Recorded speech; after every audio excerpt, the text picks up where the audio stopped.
Next item on the agenda is an update on the delivery of the Busway safety works, which will be presented by the Service Director of Transport and Connectivity, Jamie Cook. So, Jamie, over to you to introduce that one, please. Thank you, Chair. The report provides an update to committee on the progress of the delivery of the safety improvement measures on the guided busway. This is our second progress report following the update we brought to you last December. The paper sets the context for the current programme of safety works, detailing the risk-based approach which underpins our operational decisions and the substantial programme of fencing, crossing upgrades, flooding mitigation and maintenance, which is all designed to reduce the risks of accidental incursion and intentional incursion as well. The report also explains that once the separation fencing is in place, we will turn our attention to the important issue of ensuring that bus speeds can be safely increased, which will very much help to restore quicker and more reliable journey times for our passengers. The paper outlines the rationale for the continued programme of safety works on the northern section, including the separation fencing and flood mitigation packages. In terms of the actual delivery of the works, the separation fencing from Histon to St Ives is expected to commence in the late summer, following a procurement of the construction contractor to perform the works. An options appraisal is also underway to outline the detailed design for the flood mitigation. Section 8.1 of the report sets out the financial implications of the safety measures, including an increase in costs to the fencing due to the requirement for some enhanced fencing on the southern section. The recommendations proposed in the report seek endorsement of the continuation of the delivery of the busway safety measures on the northern section and support for continued mitigation of the identified risks. I'm just happy now to take any questions. Thank you very much for introducing Jamie. Another really important safety paper. First up on my list, I've got Councillor Dupre. Thank you. A number of members have received representations regarding the embankments and verges that sit between the busway track and the maintenance track / bridleway. And I wanted to ask about how we could address the concerns that have been expressed.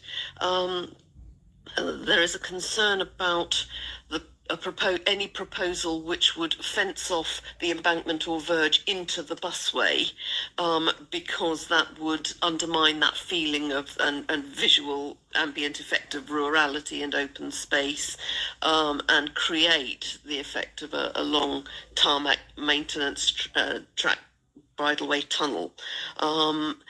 There's also the safety implications of that, because if you've got a tarmac tunnel effectively running outside the busway track and the verge or embankment, you've got a high-speed corridor that could be used for all kinds of antisocial behaviour or criminal purposes, whether theft, county lines, stolen motorbikes, all kinds of things, and would make people using that bridleway feel very vulnerable because of that, and increase the risk of collisions as well, and reduce the feeling that you could safely overtake someone if you were going along that cycling or whatever in one direction. You've got a bit more space to avoid collisions, and it increases the overall usable width of the bridleway. As well as, from a wildlife point of view, reducing the potential for wildlife collisions with buses. Also, in terms of the environment, it provides a much more comfortable surface alongside the maintenance track, and helps sort of lower the temperature in that area as well, potentially.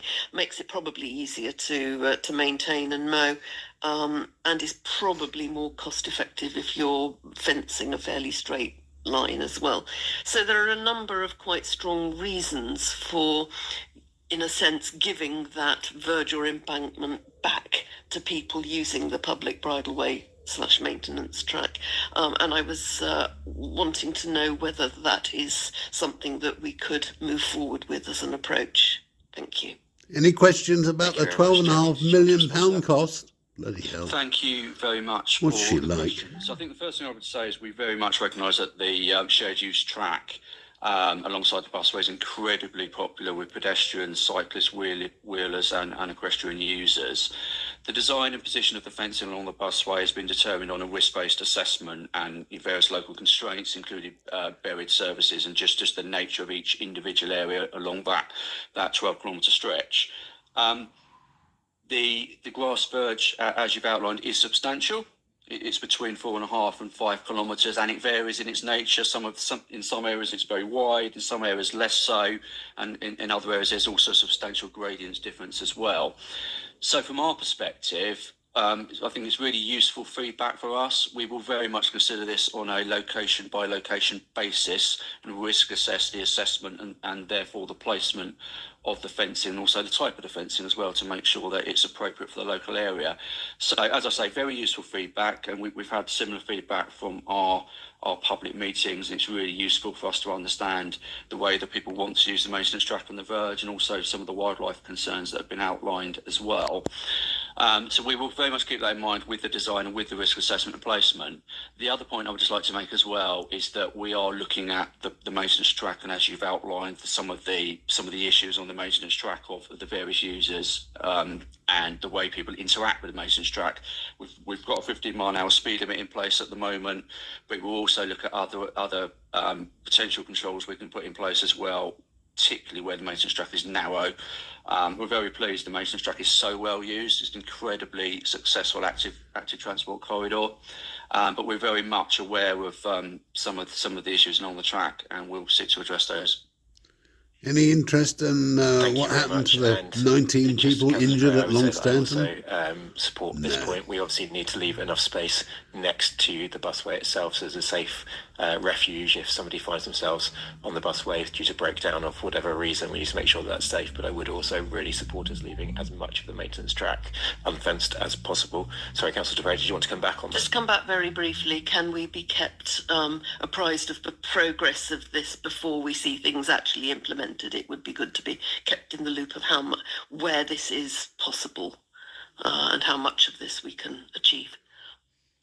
Thank you. Jamie, I hope I can nod and say that yes, we will be kept apprised of it. Thank you very much. I'm wondering whether that's something we need to take as an action to make sure we're kept informed on it, or whether that can just be delivered normally. But if probably a good idea, Alex. Action, well done. Very useful. Next up on my list, I've got Councillor Hathorn. Thank you. I have two lines of questioning. One directly relates to concerns I regularly get from residents, and this is an ongoing programme of works, and the concerns have been the same throughout, but I think it's quite important to ask them in this public committee. And secondly, then it's my own sort of response to this paper. So local residents have been in direct correspondence with the Health and Safety Executive in regards to the separation fencing between the maintenance track and the busway, and they say that the HSE states it did not tell the County Council to install fencing.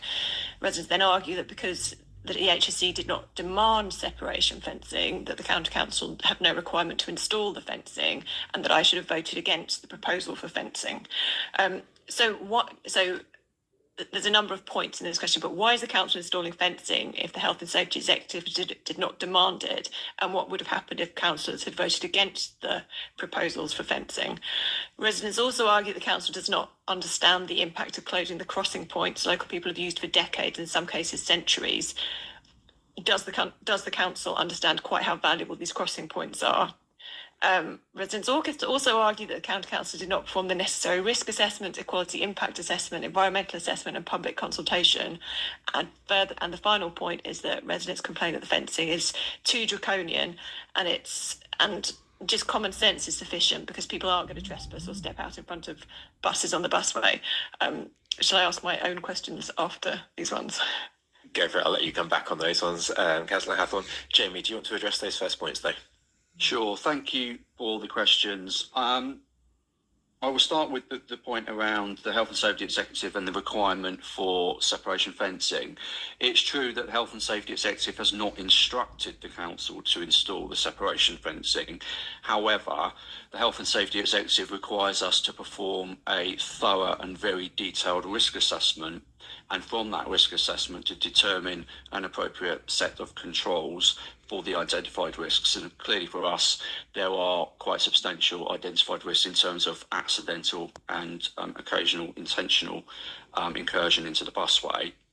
The fencing really, from our perspective, was the only practical measure that could prevent that. If we were not to put the fencing in place, there's an argument that we may not be able to continue to operate the busway, which is would not be something that we would not be a situation we want to find ourselves in, given how much our residents and visitors to the county rely on the busway. It's very much the case that the Health and Safety Executive do not direct action, but they will very much expect us to have taken the appropriate action based on the risk assessment. As well, under the Health and Safety at Work Act, we are required, because the busway is a workplace, to separate people from moving vehicles, and the only practical way of doing that is through a set of railings or fencing. So that's very much the reason for us installing the fencing at pace.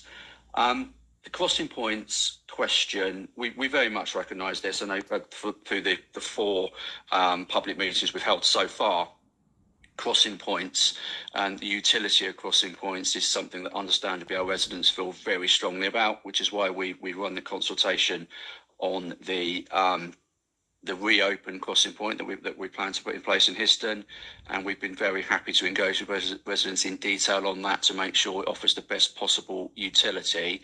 We will continue a similar approach as we work our way up the northern section as well. We're very much aware that local people have understandably grown accustomed to being able to cross the busway, but the situation we have at the moment with the busway being classed as workplace, we need to ensure that we're enabling people to do that in the safest way possible, with very safe crossing points, well-lit crossing points, and crossing points that meet the BritPave standard. The BritPave standard is the document that we work to for the design and construction of busways, and it's very important that we're able to evidence best practice in relation to those guidelines. In terms of the assessment for the fencing, now clearly we've worked at pace because we are currently engaged in a proactive management intervention with the Health and Safety Executive, and we want to demonstrate delivery of the safety measures as fast as possible. However, we have assessed the impact of the fencing. So the fencing has been, first of all, risk assessed to make sure that it's going to make users of the shared use track and users of the busway safer, but also important. Ecology and wildlife has been a very important consideration for us, and it's been really helpful to engage with residents and people that have got that local knowledge at the public meetings. We've been able to run our ecology impact assessments and install the mammal apertures, which are the gaps in the busway at regular intervals to enable the free movement of wildlife, particularly deer. We're very mindful of that, and I think as we work our way further north, this is also going to become increasingly relevant as we get to areas like Ben Drayton Lakes, to ensure that we've really considered wildlife across the whole of the route. We will continue to do that. In terms of the fencing and the point made about people relying on their own kind of sense of where they are in the environment and therefore the fencing perhaps not being necessary, what I would say is, first of all, the workplace regulations, as I've mentioned, very much place a strong responsibility on the council as duty holder to ensure that appropriate controls are in place, and having gone through that process in detail, we feel the fencing is required as a result of that. But also, we have unfortunately had a number of incidents of incursion into the busway and near misses, which we record quite often, which further demonstrates that we need a physical barrier and method of separation between the shared use track and the guided busway itself. Thank you very much. Councillor Hathorn, did you want to come back and ask your other questions? Yes, and thank you for that. And the public meetings and the newsletter and the members' regular briefings have been really helpful, and I really appreciate the way this process has been rolled out. So when I read this paper, I read the paper, and it talked about the continuing rollout of the proposed fencing, and that the plans are emerging and blah, blah, blah. And then it suddenly said, and this is going to cost another £6 million. I thought, oh, wow, that's big. And then it said, as per the recommendations. So I went back to the recommendations, and they didn't mention £6 million. And I thought, okay, have I missed something? So I reread it, and I hadn't. And there's a £6 million reallocation of money. And I met with officers in advance because I was considering bringing an amendment, but actually I was reassured. But I think it's important to ask the question here. So there's a requirement that we agree with the continuation of the programme with a request paper is asking us to agree with the continuation of the programme and a request for a reallocation of money. And at this moment, we don't have a detailed plans as to what we're actually spending money on, because there are no design drawings and we don't know, and we might, what has been proposed might be appalling. And it struck me there weren't that we were just saying yes now and then we weren't able to say no. What happens if the proposals are really bad? What are the checks and balances? And yeah, I think that's sort of the question. Sorry.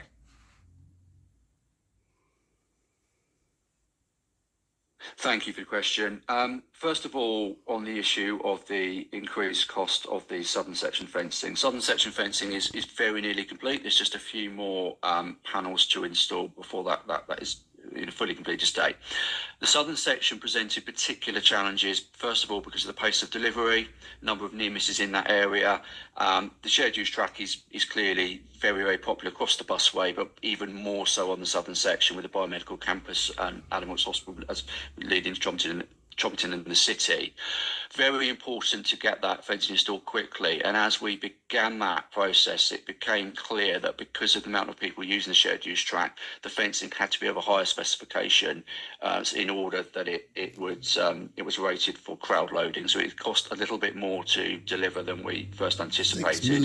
And also we wanted to deliver it really quickly as well. For the northern section, the situation is slightly different because we will go through a competitive process with the Eastern Highways Alliance, first of all, which we're doing for both the design and the construction of the fencing. As we've also discussed this morning as well, there is substantial grass verge through the northern section, which may mean we can do something slightly different in those areas. We don't know that for sure yet because we're going through that detailed design process, but it's possible that there could be a lesser specification for that area and therefore that will be reflected in a lower cost. So hopefully that answers the question around the reallocation of funding. Very much take on board the point around the designs.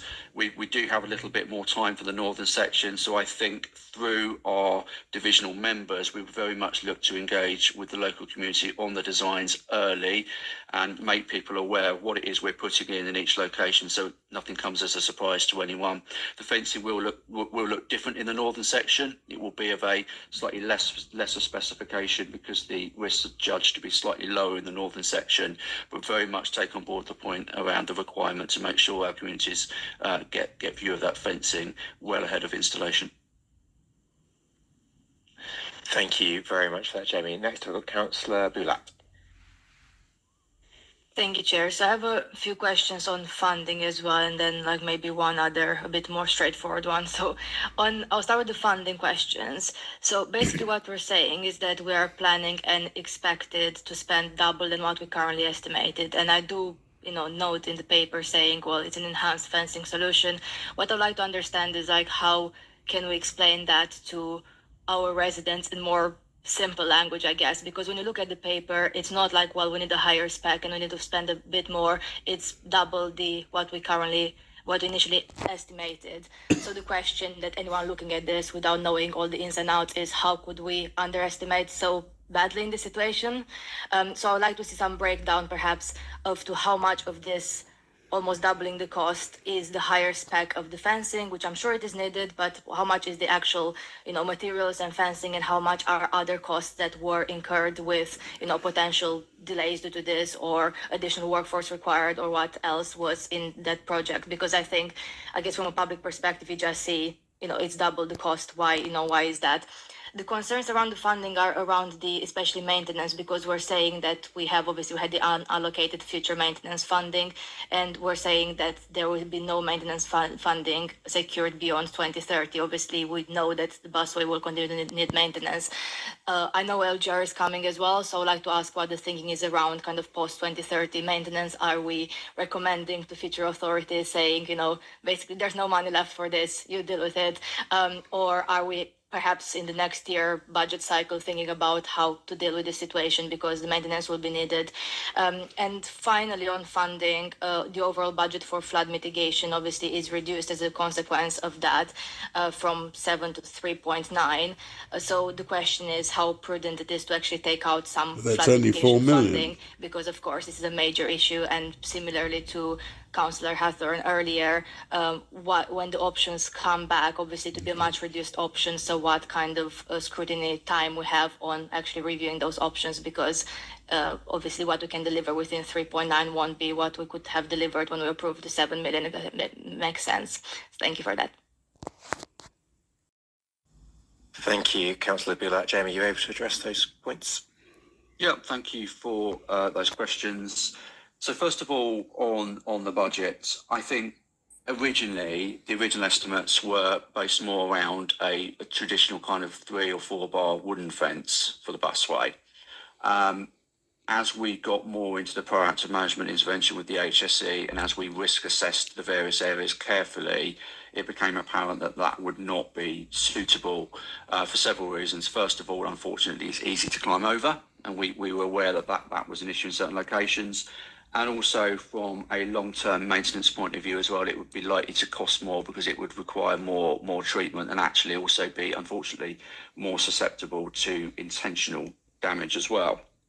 So for the southern section in particular, we've had to do something on a more enhanced basis. As we get to the northern section, that the specification is of a lesser specification in all likelihood, but will still retain its features of being easy to maintain and being long lasting as well, which is really important for us.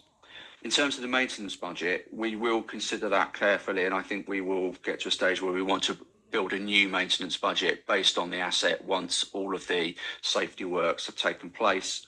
It's clearly a very complex asset, lots of lighting on there, lots of quite complex infrastructure that's perhaps a slightly more unusual to a normal highway in terms of the guided tracks and beams, all of which we have a programme for. So I think we will look very carefully at what the maintenance budget needs to be once we have completed the safety works.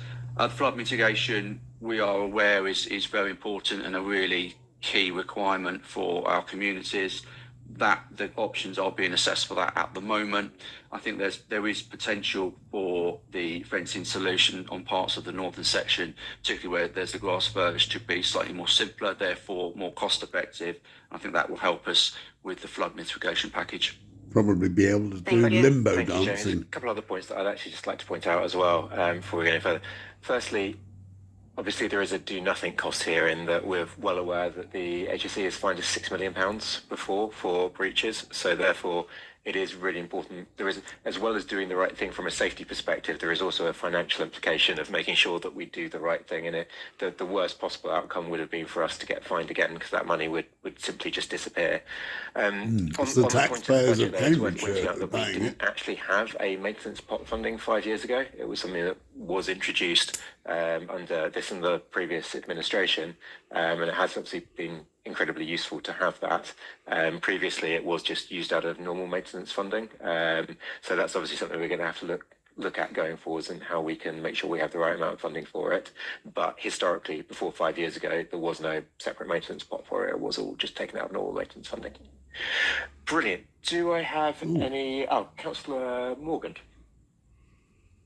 Hi, I just wanted to clarify on.